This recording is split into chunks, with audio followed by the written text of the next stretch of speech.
Everybody, glad that you could join us.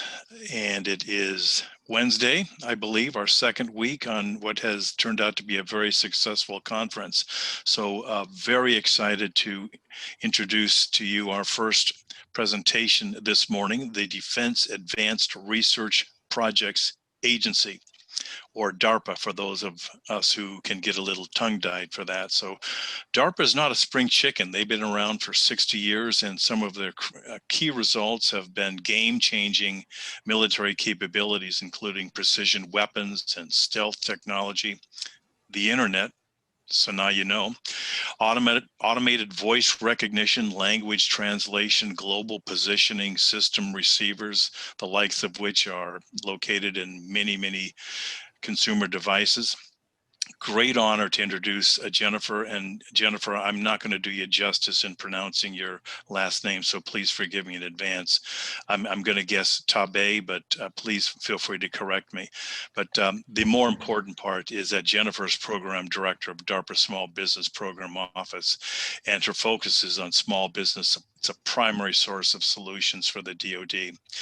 Prior to joining the Small Business Program Office at DARPA, Jennifer also spent 13 years with Booz Allen Hamilton as an advisor to DARPA and DoD, focusing on program and project management, project and financial management, specialized expertise in contract negotiations, business process improvements, and small business relationships and risk management. She has held multiple positions at DARPA, technical offices, and prior to that, she spent time as an attorney, and she specializes legal counsel in contract law and general litigation. So, Jennifer, a great pleasure.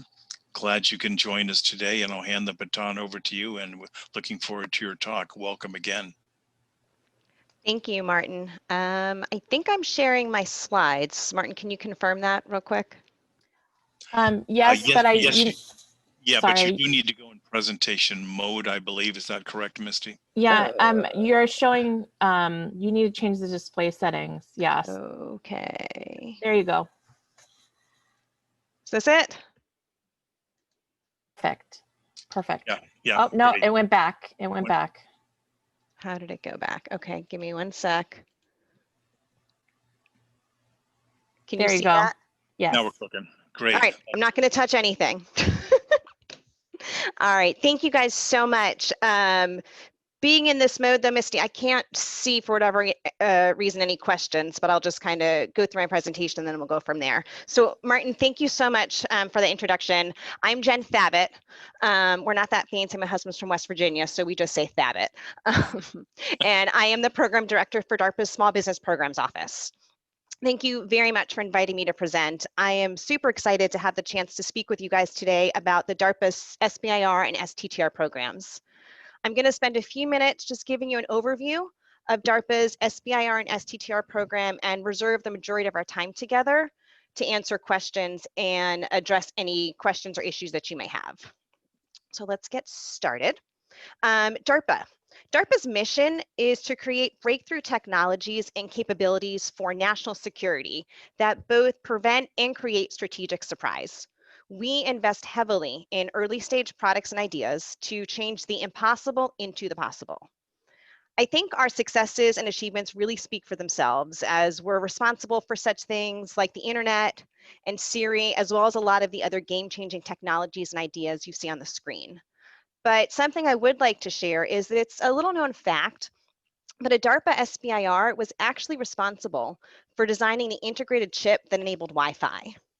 That DARPA's SBIR pioneered the technologies that really enable those wireless connections found in virtually every smartphone, tablet, and computer we use today. It made smartphones capable of everything from browsing the internet and providing driving directions to streaming music and wireless headphones and so much more. And that SBIR was in the 1980s. So how do we make all this happen? We do this really by staying ahead of state-of-the-art technology. We rotate in technical program managers for term appointments, typically for 3 to 5 years. We're led at the helm by Drs. Victoria Coleman and Peter Hyman. And under their leadership, we're advancing technology. We're really bridging that gap between the fundamental discoveries and research and defense use. So we do this really by employing a very unique operating model. We're a $3 billion agency that's not afraid to take risks if it means that we can move that technology needle forward. But most importantly, we're not afraid to fail.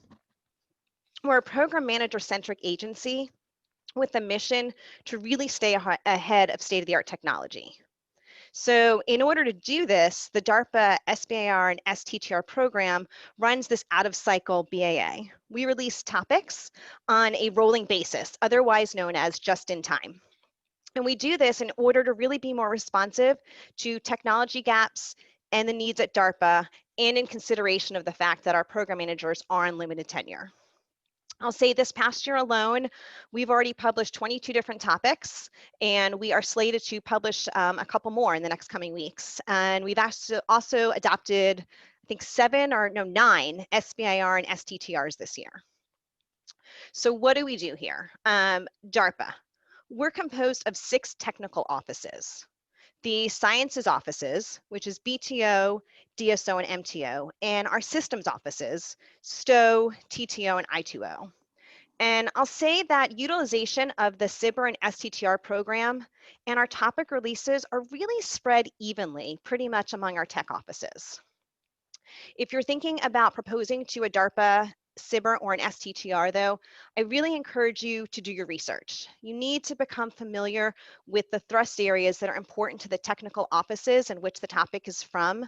And it's really important to really also look around and learn about the specialized areas that are important to the DARPA program managers in those offices.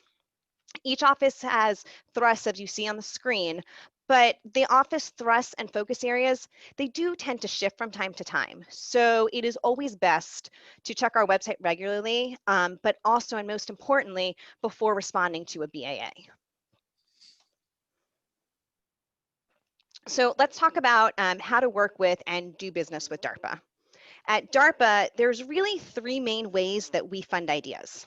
Seedlings, which you see in the top left of the screen, those tend to be smaller efforts of shorter duration that may lead to the next big program idea. Then we have our programs. Those are our large, multi-year, multidisciplinary efforts. Those are typically several years in length. And then the bottom box is where I come in, our SBIR and STTR program, the program that I'm going to talk to you about today. It's somewhere in the middle of those sweet spots. So as I just mentioned, DARPA issues an out-of-cycle BAA for our SBIR and STTR programs. This allows us to really release topics on a rolling basis. We're more responsive to the needs of our program managers, who, as I mentioned earlier, are themselves on limited tenure. So our topics get released once they're finalized and ready, as opposed to during one of those 3 predetermined DoD topic releases.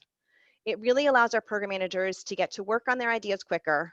It's more responsive and respectful to the fact that our PMs have limited time to make an impact while we're here at DARPA. And so that is where we come in. We've gotten special permission to issue these out-of-cycle BAAs. So let's talk about what's in there. Our topics are released either as phase 1s, direct to phase 2s, or with the option for both. So be sure, read the BAA carefully and determine what topics are soliciting what kind of proposals, as proposal content and costs are different between phase 1s and phase 2s. I should also note our authority to issue topics as direct to phase 2 only applies to SBIRs. So in other words, our STTR topic releases start out as phase 1s, but with SBIRs, our PMs really have the option, the flexibility to release their topic as a phase 1 direct to phase 2, or as they frequently do, they'll do both in the same proposal. I should also add, to qualify for direct to phase 2, and as required in our BAA instructions, our proposers still have to provide a write-up to document feasibility in order to skip that phase 1 and go directly to phase 2. Now, our proposals are evaluated based on 3 criteria, as you can see. They are technical merit and innovation, the qualification of key personnel and facilities, and the potential for commercialization. After reviewing all the proposals received for a particular topic, and also keeping in mind the budget or availability of funding, those program managers will then make a determination or an award recommendation. Now, what are those award recommendations? So as you can see on this slide, in order to maximize the DARPA SBIR budget, or SBIR and STTR budget, which is approximately $110 million annually, and in an attempt for us to fund as many great ideas as we can, DARPA's SBIR and STTR awards are generally a bit lower than the SBA caps. So you can see that we typically award about $225,000 for a phase 1 feasibility study. And those tend to last about 10 months, although over the course of the last year, I've been seeing the program manager shorten those a little bit, and those are now starting to be typically about a 6 to 8 month study. And for our phase 2, or our direct to phase 2 efforts, we tend to award about $1.5 million. I do want to point out, though, the important notes on the bottom of the screen, because there are times when we do exceed the amounts, and there's actually a lot of times when we will exceed the SBA funding caps. At DARPA, there are some efforts that are just so specialized that there's a need to really invest a higher dollar amount in order to get a good return. The other thing that we'll do at DARPA is oftentimes program managers can, and they do, invest other funds into their SBIRs and STTRs. They'll increase the amount of effort in order to expand upon or obtain greater or more refined results. And some of that funding may come from my technical office funds, or it'll come from outside agencies co-funding. So when you're going to respond to a BAA, just be sure to check the announcement for the anticipated award structure and information relating to the amount of funding, because you'll want your cost proposals to be in line with what it is dictated in the BAA. So once you get a topic awarded, we don't just let you be. We try to make sure that we bridge that valley of death, or so to speak. So in order to help our performers grow, in order to help them develop their technology investments, we have a team of contractors who really are focused on helping our SBIRs and STTRs grow and transition. Our transition and commercialization support program, it's really multi-pronged, or multifaceted, if you will. While commercialization and dual use technologies, those are the goals, right, of this SBIR and STTR programs. At DARPA, because we tend to plan 5 to 7 years out, many of our projects really tend to be earlier stage, lower TRL. And so they usually require more research and development beyond an initial phase 2 project. So we'll have second phase 2s, or even phase 3 projects within DARPA or from other agencies that are very common. Additionally, we'll do co-funding from within DARPA or with other agencies using non-SBIR funds. Some of our projects can be pulled directly into other DARPA programs with tech office funds, and some do end up transitioned into a program of record or achieve success via commercial sales. But my point is that there's really no one-size-fits-all solution for transition for the DARPA SBIR and STTR program. So recognizing that, I've got a team of contractors that are around that reach out and give you advice on transition and potentially commercializing your technology. Once an effort has moved into a phase 2, we automatically enroll the performer into our transition and commercialization support program. So through this program, we aim to help companies move their technology beyond phase 2 and transition it to either other parts of the government, to a phase 3, or even to commercialization. This program really helps our performers grow their work. A select group of our phase 2s are even chosen to participate in what was a pilot, which is now an expanded pilot program of what we call our Embedded Entrepreneur Initiative, or EEI. This is a program that provides additional funding to selected companies by actually embedding an entrepreneur in residence and really helping companies move their technology from the lab to a sustainable business for commercial or defense sector sales. There's a whole application process that we go through with our phase 2 performers to see if they would like to apply for EEI. And the DARPA Commercial Strategy Chief works with those companies that are selected. Now, we recognize there's not just phase 2 performers, right? We have lots of phase 1 performers. So for the performers that are in receipt of phase 1s, we also offer support to them too. The support tends to be of a little lower scale given the fact that phase 1s are shorter in duration. But we have a plethora of fact sheets and documents prepared with tips and guidance and advice for small businesses on various subjects, like how to successfully work with the government, information on cybersecurity awareness, accounting systems, and the like. Because at DARPA, where we do try to stay ahead of state-of-the-art technology, where we are targeting 5 to 7 years out, we recognize that the innovation comes from these very small new startup businesses. And so for our phase 1 performers, we find they do need those extra tips and advice to help them figure out how to quickly contract with the government, what accounting systems they need set up so that their companies can continue to grow. So slide 10.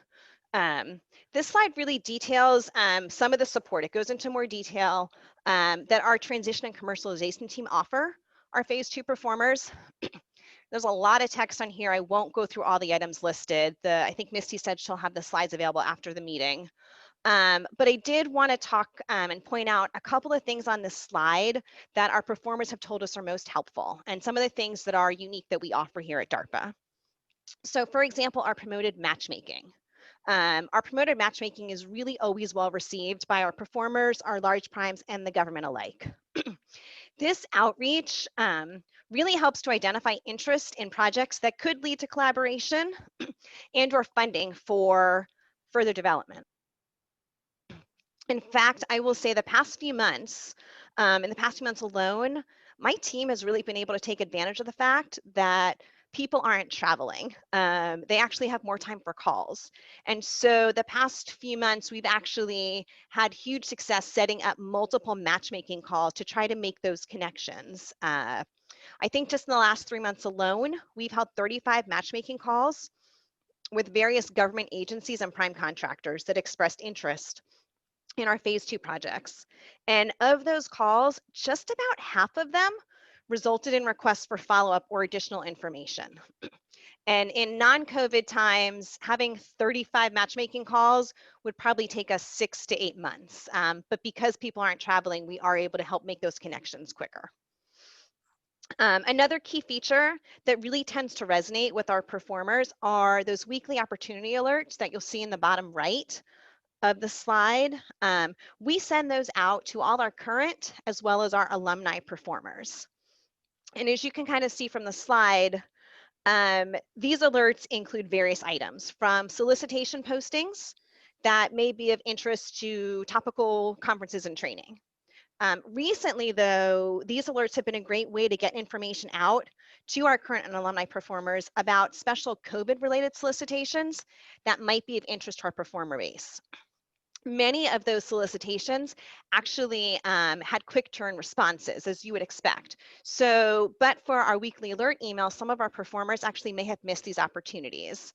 And we actually had the pleasure of working with a mix of our current and alumni performers to help them prepare proposals to turn in for some COVID-related solicitations. So that was really exciting for them. I won't go through the rest of it on the slide because, like I said, there's a lot of text, but it just kind of is hopefully giving you a snapshot of all of the stuff that we order to help our technology transition. DARPA, we really believe in helping you sort of bridge that valley of death so that we've invested in your program, we've invested in your ideas, and then we're trying to help you make that leap so that your program can continue to develop and grow.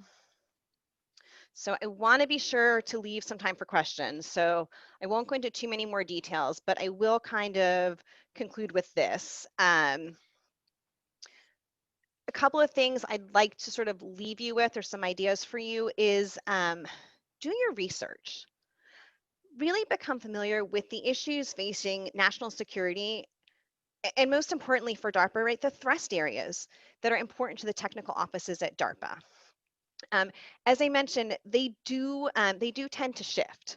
So take some time, look around our website, become familiar with not just the technical offices and their thrust areas, but also the program managers and the programs currently being executed in these offices.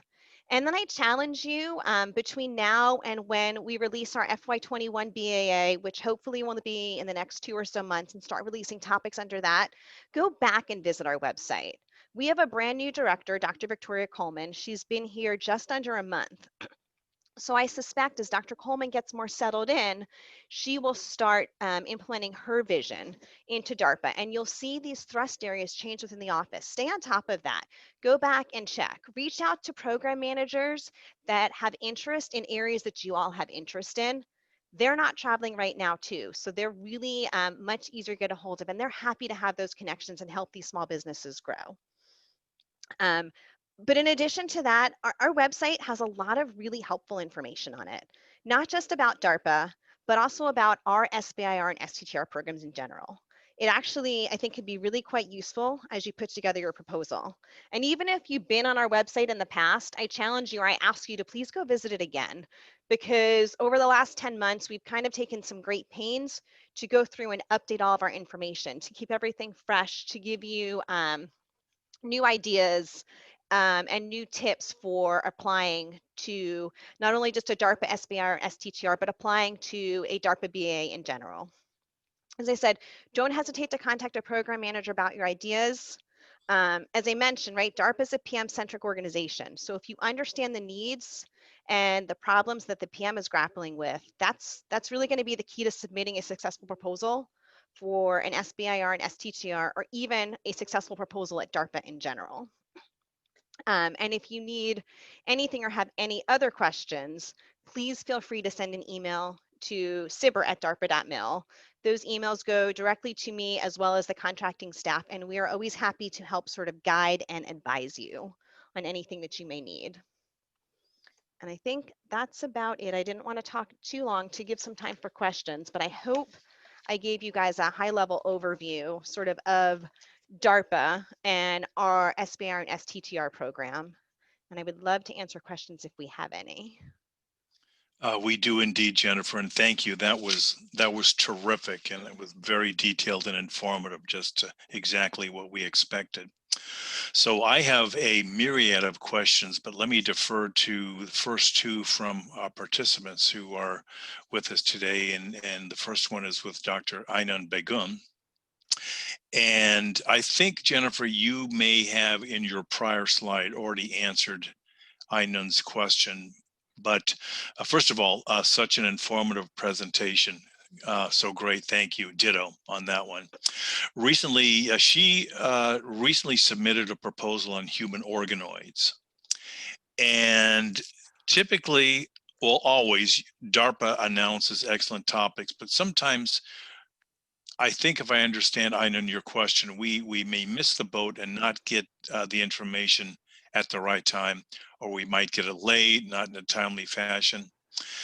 Any suggestions on how or what we should do to be as up to date as we possibly can on DARPA solicitations, or any current contract announcements? Any guidance would be helpful. Yeah, actually, that's a great question. And actually, that's something I will be sure to maybe add some more information to in a future presentation. That was a great pickup. So yeah, because we run an out of cycle BAA, it can be hard to track our topic announcements, right? The DoD releases BAAs at 3 predetermined times throughout the year, and we don't do that.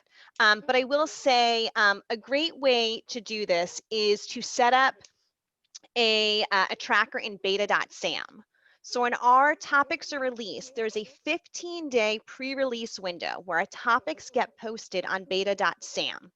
And you can set up alerts. And for those that aren't familiar with beta.sam, beta.sam is the new FedBizOps. I would love to say it's as easy to use as FedBizOps, but I think I'd be lying.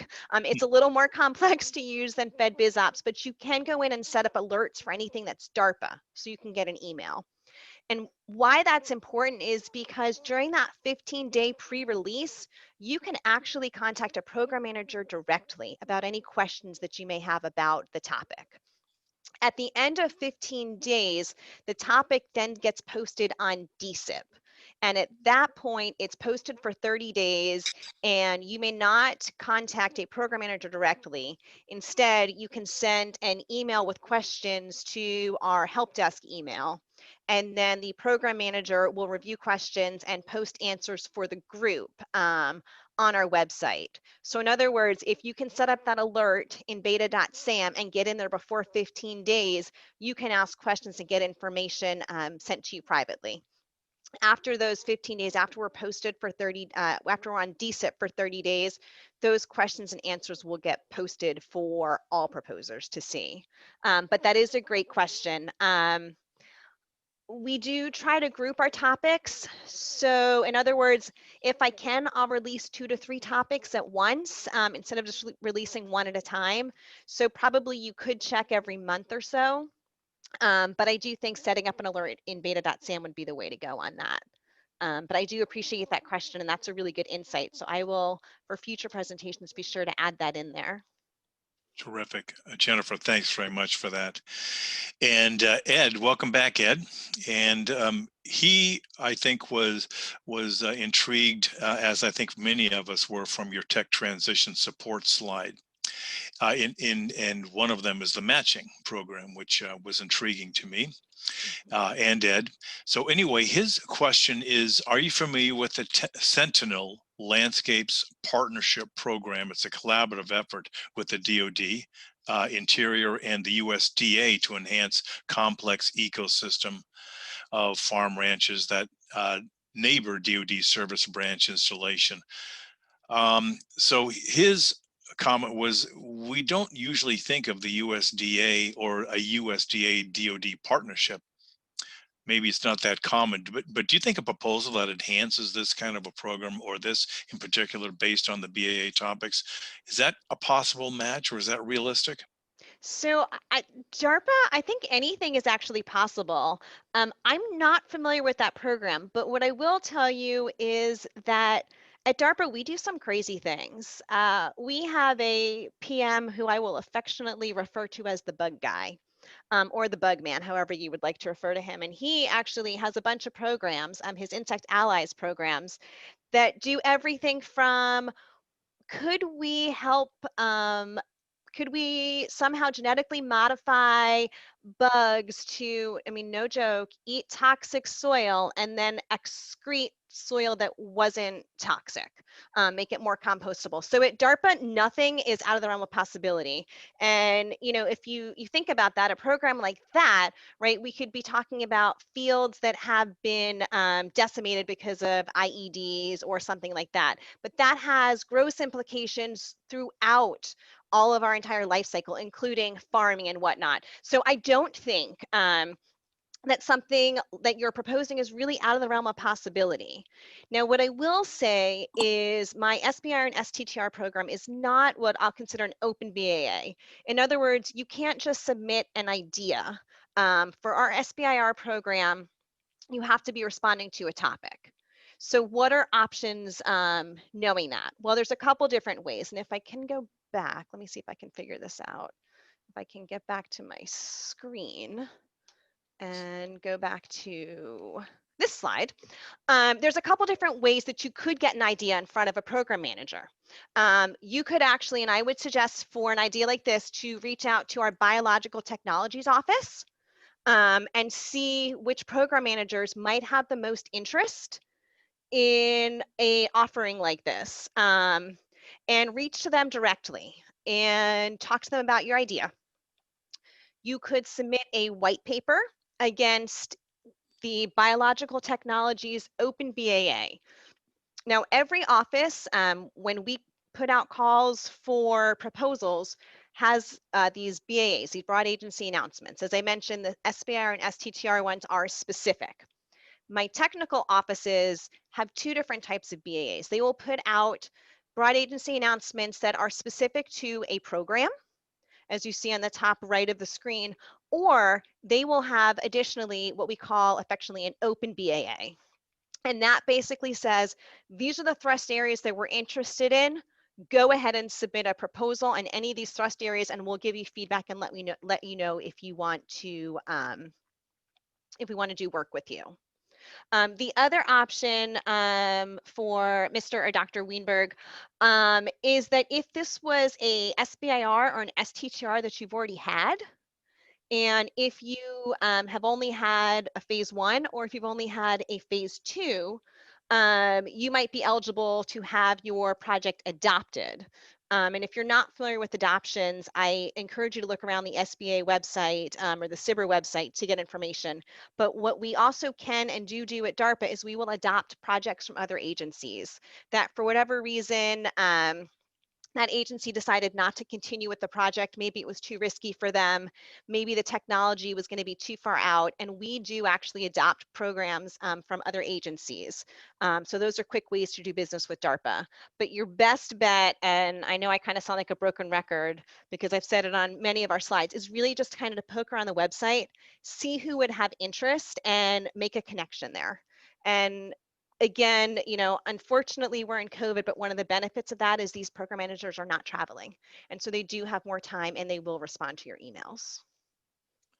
Jennifer, terrific. Pete, I think that Jennifer answered your question. If not, text us again in Q&A and we'll get back to you, I promise. But Jennifer, as you may have seen, he was asking her about proposing concepts, potential projects, and so forth. And a lot of times what has happened, not with DARPA, but with NAVAIR, NAVC, and Army Research Labs and so forth, is that sometimes they just might send an executive synopsis, a page or two, or letter of inquiry, just to see if there might be some interest in some fashion, and ultimately it may end up showing up in a BAA. So I think that's what you were discussing as well. Yeah, exactly. I mean, if you have concepts, the best way to turn those concepts into BAAs is really to connect with the program managers at DARPA and get them thinking about it. The other thing to do is also, especially if you're a small business, is still to really troll beta.sam. And I saw there was a question down there. I can see these questions now. Do I mean beta.sam.gov? And yes, I do. To troll beta.sam and look at what other programs are being proposed. Because if there's a program that we have a call out for, that maybe you could add technology to, but you're not large enough to run the whole program, that's totally fine. A lot of times, if you look at BAAs for large programs that are come out of my tech offices, they have information about proposers days. And we are still having proposers days right now, even though we're in COVID. They're virtual. But one of the goals of proposers day is to give you more information, as you would expect, about the topic, to kind of help you have a better proposal and really to refine your results. But another goal of our proposers day is to really get people in a room, or in this case a virtual room, to meet and mix and mingle so that they can form teams. So if you have a concept that maybe wouldn't be large enough for a full-blown program but would fit in somewhere, check out and see what programs we are looking for proposals on and go to those proposers days, because it's a great way for you to get involved and to really meet some of the other primes and team with them. Got it. And so following on with another question from Jayu, and his question is, can all projects funded by you be commercialized, even if they may be security related? So I believe where Jayu may be coming from is that is in addition to meeting the needs of DARPA, can security related initiatives ultimately be commercialized, maybe outside of DARPA? I'm guessing at that one, by the way, Jayu. Yeah, I'm a little fuzzy. I'm not sure I'll be able to answer this fully because I'm not sure I'm understanding the question fully, but I will go with it sort of depends. Every program, every topic that we release has information about restrictions that are in there. And the only reason I could maybe foresee that something wouldn't be able to be commercialized outside of the government, maybe because it was ITAR restricted, or maybe the The SBIR and STTR is early stage feasibility and early stage prototype, but the next few steps will then classify the work. But even classified projects end up being commercialized. They're just commercialized for the government use only. So I always hate to give an answer that it depends, but in this case, it really does kind of depend on the technology being looked at. But the way to find all of that out is really, it will be outlined in the topic BAA. It'll tell you. Got it. Thanks, Jennifer. Alexander, welcome. I'm glad you could join us today. And Dr. Khatun Jennifer is asking a question that both Misty and I receive more often than might be anticipated, especially in a research university environment. But Alexander was asking if you could comment on eligibility for PIs with dual citizenship. Are there any issues or steps that we need to take relative to that? Gosh, that's a great question. And if I wasn't sharing my screen, I could pull up my cheat sheet and tell you that for sure. I'm going to go with, you really have to read the topic BAA very carefully and see what it says. There are some that are ITAR restricted, and in which case that would typically be a non-starter. But other than that, the company really just has to meet the requirements of a small business, which means they have to be owned in the US. But again, check the topic BAA because it will tell you if there are those issues with foreign citizenship. Sure, that makes sense. And Alex, you know, this goes against me being a typical guy who wouldn't ask for directions if I was lost somewhere while driving. But our counsel has always been, when in doubt, reach out to the BAA sponsor. Yep. The sponsor of the initiative. You know, what the heck? Send an email, arrange a phone call and ask those types of questions, and most likely we'll get them tackled in a matter of minutes by just doing it that way. Communication and pollination is key there, so that'd be my recommendation as well. So I know I can't answer this one, Jennifer, but maybe you can, or if not, Aaron, we can help you with this in terms of, are there any specific NAICS codes that they should search? Yeah, I don't know. We can certainly help you find the right code relative to the structure of your company and so forth in your service. But what's your take on that one, Jennifer? To be honest, I don't know how we end up posting them on beta.sam, but I know that my lead contractor's on here, and we can actually get you an answer to find that out. But these are really just, in general, there are a bunch of different NAICS codes for small businesses. You might be able to search for that. But as far as my advice, for working with DARPA, as I mentioned, I'd be less concerned about the NAICS code and more concerned with setting up an alert for DARPA in general, because I'm hoping, in addition to wearing my hat as the SBIR and STTR program director, my other hat at the agency is really to help small businesses. I'm the small business program coordinator. And I also receive all the unsolicited proposals at the agency too. So if you're going to send those, and I get those too.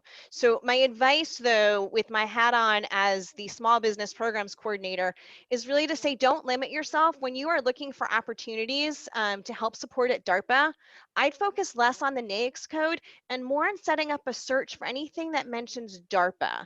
Because as I mentioned, right, we have these SBIR and STTR opportunities, and those are the ones I really do want you to take advantage of, right? But at DARPA, because what we do is so far out, because it's 5 to 7 years out, we recognize that a lot of this technology comes from small businesses. The small businesses are the ones that aren't constrained. They're the ones that can take some of the risks that a larger business would never even consider, because they're just too big. They're too big to take those risks.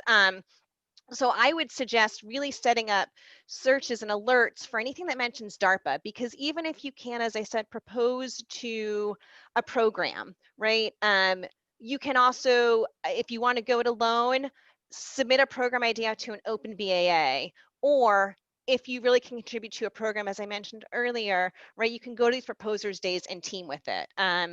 For us, the NAICS code really isn't as important at DARPA overall. It's just what you can offer. But as far as responding to an SBIR and STTR, you really just have to qualify as a small business. And so I'm not sure if we list all the NAICS codes on there for a small business or not, but I can definitely try to get an answer to that for you. Terrific. Thanks, Jennifer. And welcome back, Pamela. I'm going to try to infer your question here, but if I don't do you justice, just send another Q&A out and we'll tackle it. But Pamela's question has to do with DARPA transferring out tech. In other words, do you? An example might be a DARPA idea that never was fully developed, but may be more timely now than it may have been in the past. So that does happen. That absolutely does happen. Typically, the reverse is more common, where we will pick up programs from another agency that had said, there's no there, or it's too expensive to develop now, or we're not going to do it. For instance, the Navy didn't want to pick up a program to make an unmanned underwater submarine. They said couldn't be done. Well, we christened that about 6 years ago. We did it. But the reverse, it could be true that we will pick up other technology, and that's where I was talking about those, at least for the SBIR program, for adoptions. We will frequently, our program managers will look through the SBIR database. That's for all the SBIRs and STTRs that have been executed, and reach to us and say, hey, I'd like to adopt this topic from the Air Force. They only had one phase one, which means they're eligible for a phase two, and the Air Force shelved the technology because it wasn't ready. And I'd like to pick up that program.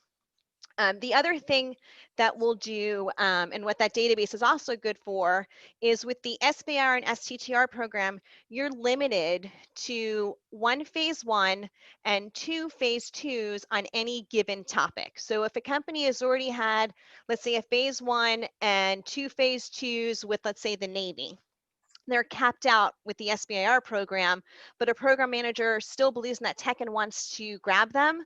Because you have had an SBIR or an STTR on that topic, what we can then do is pick you up for a phase three. And it's basically a sole source award. All you'll do is put in a cost proposal and a short write-up, and we can basically pick you up for a phase three. The difference, which I think people sometimes don't grasp, the difference between an adoption and a phase three is that for an adoption, we use SBIR and STTR funds.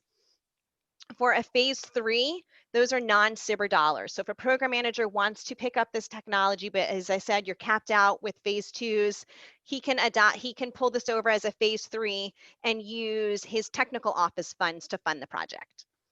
So it does happen, and there's lots of options for ways to do it. But I will say that I typically find more frequently the opposite is true, because as I mentioned on like my first or second slide, right, DARPA is a real special place. We are not afraid to take those risks.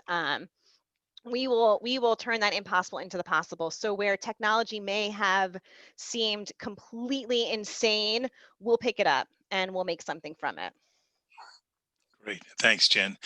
And hey, Milan, thanks for that typo correction. Not needed. I just figured you were from Australia. That's why you said so. SBIR Resources, but I did a terrible job there. So anyway, Milan's question was, we're a small atypical innovation company. That's pretty good. With a B2B licensing model. So his research or his resources, excuse me, are limited. So that being noted, do you have a teaming list for all your topics, or how close do you come to that? So it's interesting. I've been getting that question more and more lately. We don't have a teaming list for our SBIRs and STTRs. Since I've come on board in January, I brought back our Proposers Day briefings for the SBIR and STTR topics.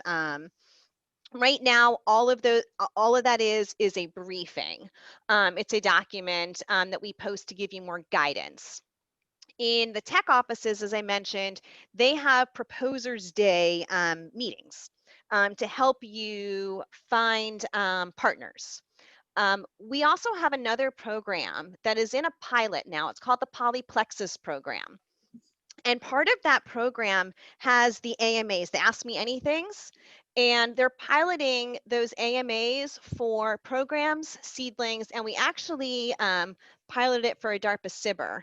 And my goal would be that hopefully DARPA decides that that pilot is a success and worth continuing and expanding for the agency. So my goal would be that while we don't have teaming lists right now, I'd like to work up to having AMAs for our SBIRs, so that in addition to be able to answer questions about that you may have about a particular topic during that pre-release, you also would see who was interested in proposing, and you could use that for teaming as well. Great. Thanks, Jen. And Arun, I think your question is, can we get on your email list? Not yours, Jennifer, but DARPA's email list. Or maybe Aaron, you're meaning something else in terms of, do you have a list serve that he can put his email to get I notification? wonder if he means the notifications that I have for my phase twos that I mentioned. Yeah. And if that's the case, that's really a service that we offer to people that have had SBIRs or STTRs with us. So yes, you can get on that list when we get you your phase two. And hopefully I'm giving you the information you need to be able to give you a step up and successfully respond to some of our SBIRs and STTRs. Terrific. And Marcus's question is, where can we find abandoned phase 2? Does that I'm resonate? not, I'm assuming maybe you mean phase twos that maybe didn't get picked up for a second phase two, or maybe phase one that never got picked up for a phase two. And on the SBIR.gov website, there's a database that you can look to see all of the SBIRs that have been awarded. And I would sort of suggest that maybe you can look on there. And it's a pretty robust tool that will include all SBIRs and STTRs. I will say the DoD is working to have a database that's just DoD specific SBIRs and STTRs, but the one on the SBIR.gov website is for all STTRs and SBIRs. And you can search by topic, you can search by year, you can really refine your search to kind of look through that way. Great, thanks. So we're just about to get to the end of time. I've got a couple of quick questions in terms of process and call. You had mentioned early on, Jennifer, that you accept applications, proposals, as say, on a rolling just in time. JAT. I think we're kind of familiar with that concept from earlier this year with the COVID-19 initiatives. Is that what you mean, that there is no deadline specified, that first come, first serve, or were you talking about something else? No, I mean, that's sort of what I mean. Basically, the way you stay ahead of state-of-the-art technology is really by not having the same butts and seats for 10 years. So our program managers honestly and truly do rotate in here for 3 to 5 years. At the end of that time, no matter how good they are invited to go back to academia, to industry, or wherever they came from, because that's the only way we can stay ahead of state-of-the-art technology. So that being said, when they walk in the door, they've got to have their ideas, because on day one, they got to be thinking about their exit strategy, because they could be here only for 3 years. And so in order to be responsive to that, we can't hold topics and release them just at one of the 3 predetermined release dates for the DoD. Because if a program manager gives me a topic, I need to get it out on the street as quickly as possible, because his tenure is short. And so we will release topics as soon as the program manager comes to us with the idea, and as soon as it is approved and routed, we will release them. Now, typically, as I mentioned, what I try to do is I'll try to release 2 or 3 at the same time, but I won't hold a topic. In fact, we just had some topics close last week. I think we had 3 close last week or so, and then 4 closed the week before. We will release them as soon as they are ready. And so that's where setting up those alerts in beta.sam is really going to help you to kind of see when we've released a topic. Got it.